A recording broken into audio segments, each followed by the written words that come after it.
A strategic partnership can look like a smart growth move, but quietly drain your time instead. The difference comes down to structure, and so here's how to decide. A strategic partnership is a mutually beneficial relationship between two businesses designed to achieve something neither could do as efficiently alone. That might mean accessing a new market, sharing a capability, or reducing a cost you'd otherwise carry solo. The key word here is strategic. Not every collaboration qualifies. A partnership is only worth forming when three structural conditions are in place before you sign anything. Miss one, and what looks like a growth move becomes a coordination overhead with perhaps no clear return. The first condition is shared incentives. Both parties must gain from the same outcome, not just from the existence of the partnership. If your partner benefits from volume and you benefit from margin, you're not really aligned. So ask yourself, what does success look like for them, and does that outcome also make us better off? If the answer isn't obvious, the incentives aren't genuinely shared. The second condition is defined roles.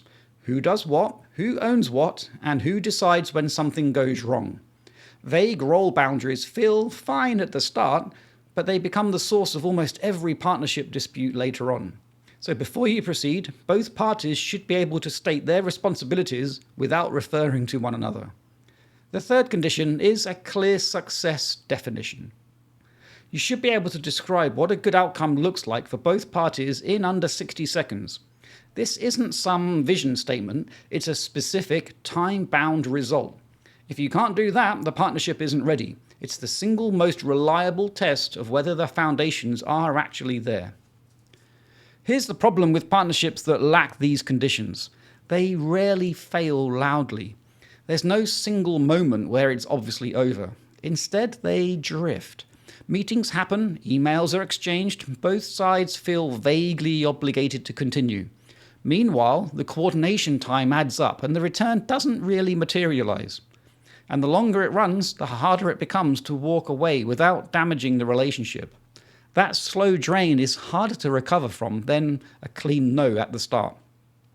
So here's a decision rule. If all three conditions are in place, shared incentives, defined roles, and a clear success definition, then pursue it. If one condition is missing, but the other party is willing to define it before you proceed, pause and do that work first. If the fundamentals aren't there and the other party isn't willing to establish them, then say thank you very much and goodbye. Enthusiasm is not a substitute for structure. A credible partner and an attractive opportunity are necessary, but they are not sufficient. A 60-second success test is your fastest filter. If you can't pass it, the partnership probably isn't ready.